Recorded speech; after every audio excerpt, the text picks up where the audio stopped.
You're listening to a production of the National Media Archive. To learn more or volunteer, go to nationalmediaarchive.com.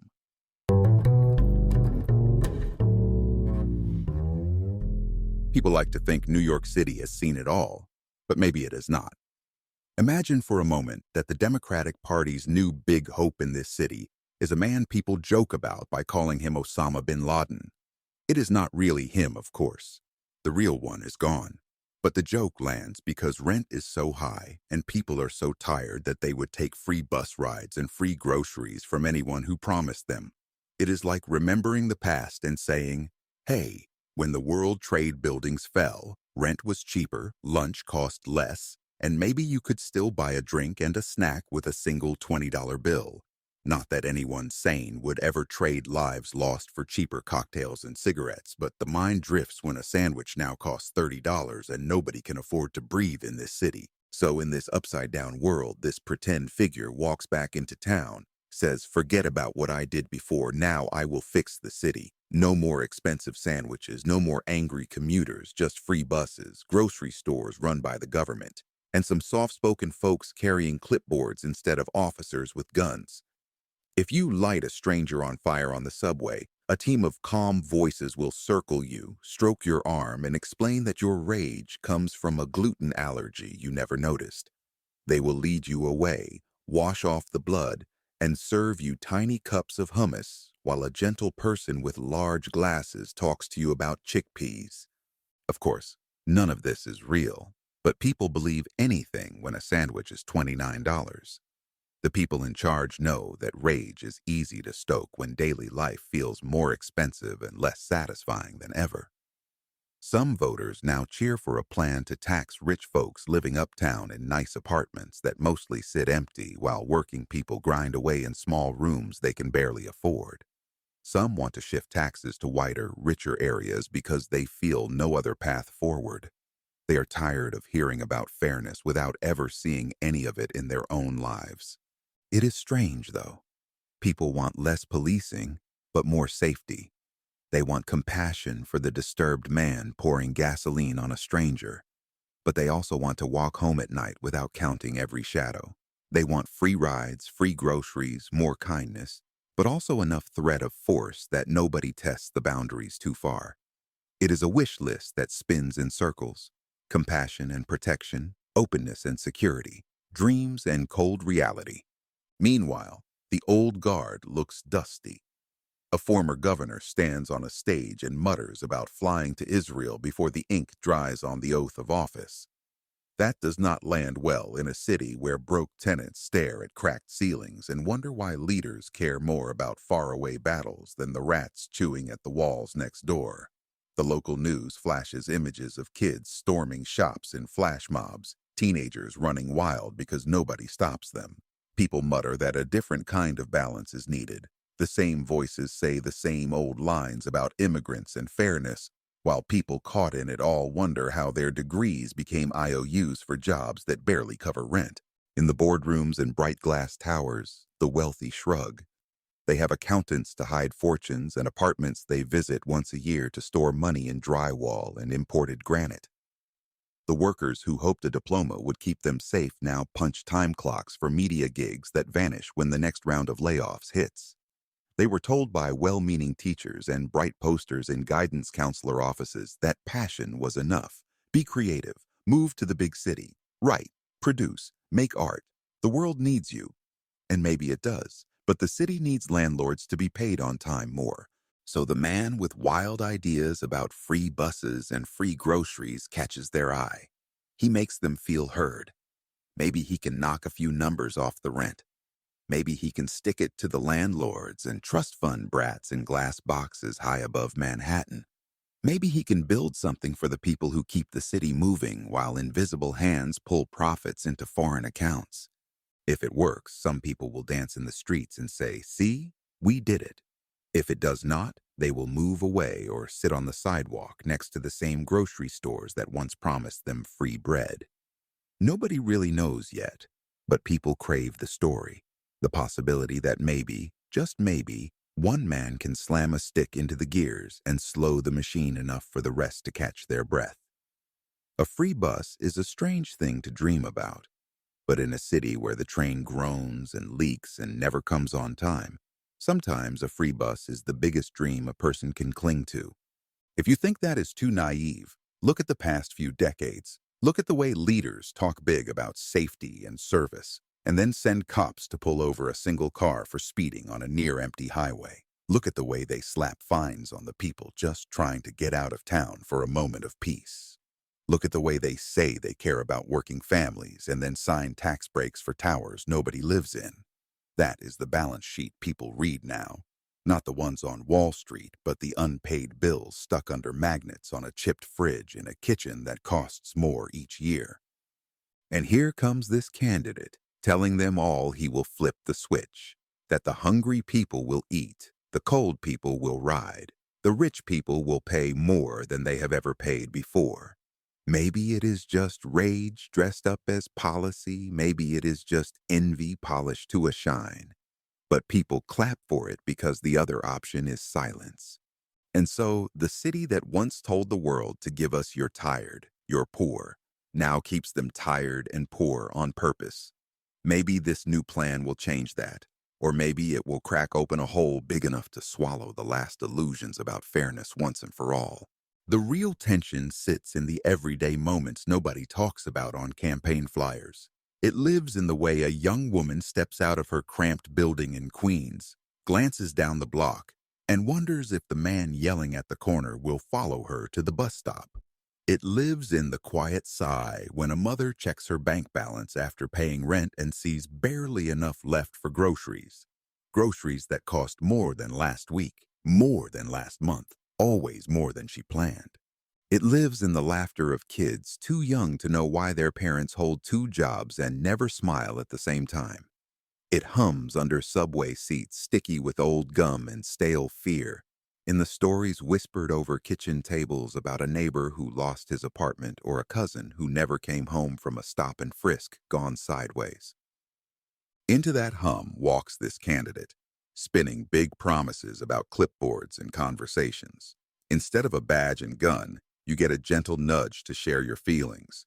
Instead of a cell, you get a fold-out chair and a pop-up counseling booth next to the turnstiles. Maybe it works in some cases. Maybe the man with the gasoline can put it down because he wants to be heard, wants to be understood, wants to trade rage for free hummus cups and a coupon for rice cakes.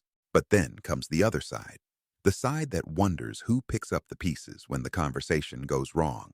Because under every polite nod about de-escalation is the truth that sometimes a person on fire inside wants to set the world burning too.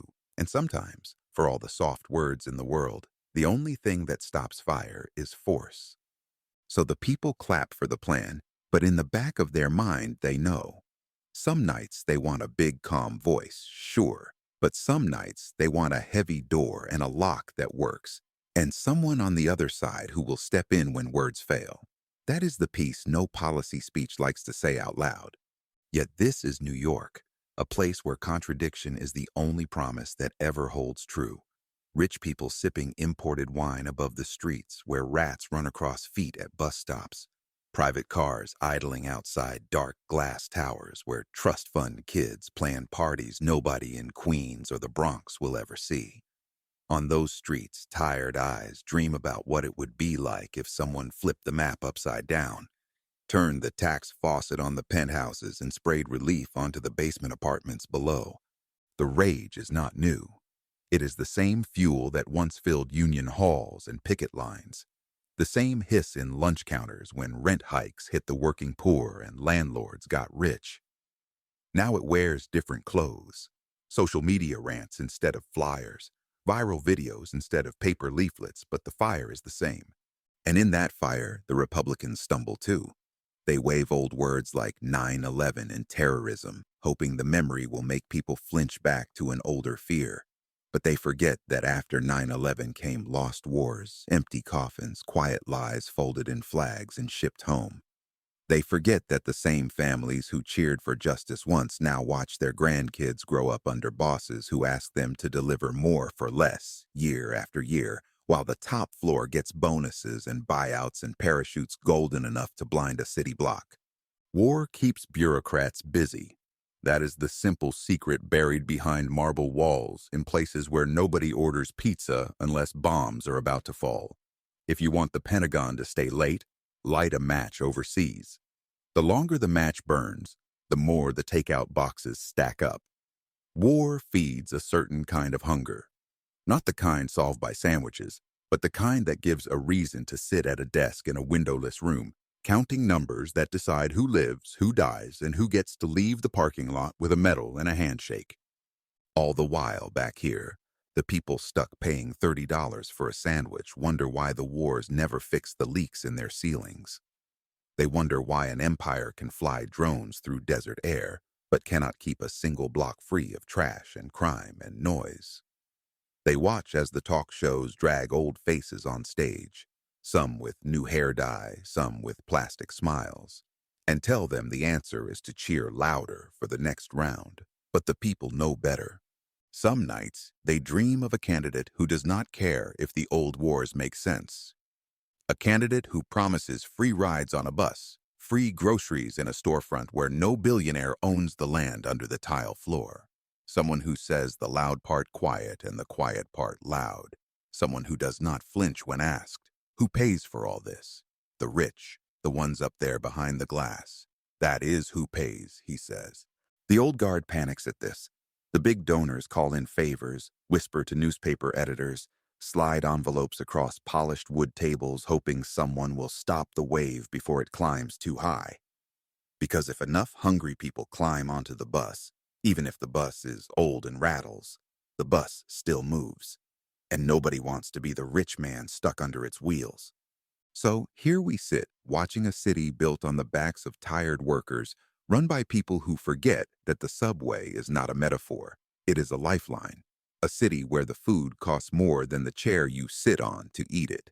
A city where the past is never really gone, just painted over in new slogans, fresh murals, and press releases that smell like ink and hope until they crumple up and blow away. If the candidate fails, maybe nothing changes. But if he does not, if the buses run free and the grocery stores open and the clipboards click softly in the dark corners where once there were badges, then maybe people will remember. Or maybe they will find out the hard way that rage is not so easy to feed without burning the whole kitchen down. If you walk far enough down these streets, you can feel it in the concrete.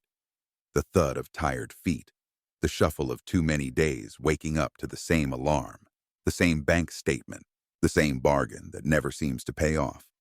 Some people say politics is hope, but that is only half the truth. More often, politics is a little mirror held up to the soft, ugly parts people try to keep hidden. The envy, the boredom, the private wish to see someone who has too much lose just enough to feel like someone else might finally win. All the debates about immigrants, about taxes, about free buses and free bread, none of it makes sense without the quiet envy humming underneath it all. Not the envy of someone who wants to switch places with a billionaire. No, this envy is smaller, more honest. It is the envy of someone who just wants enough to stop worrying. Enough to walk into a grocery store and not stand in front of the milk shelf doing the math in their head while the line grows behind them. Enough to pay the rent without pretending the landlord is doing them a favor by not raising it another 100 this year. If you think it is petty, maybe you have never had to stand in line at the corner store counting loose change and pretending you were just picking the healthy option when you put back the cookies and grabbed a single apple instead. That is the root. That is the heartbeat this new candidate taps when he stands on a broken stage under a flickering light and says, "We will take from the top and give it back to you." He does not need to say how. The how is boring. The what if is the thrill. And while he talks about the big dreams, free buses, free groceries, clipboards instead of cuffs, the other side scrambles to turn back the clock.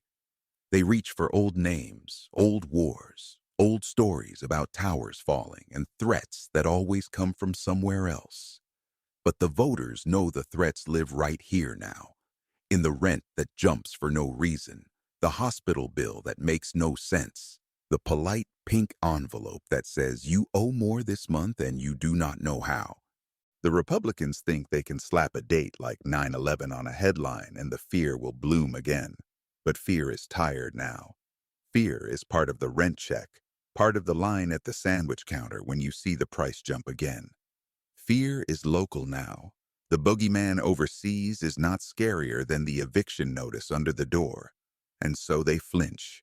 They push the same old message and it bounces off walls that are already cracked from decades of tired trust.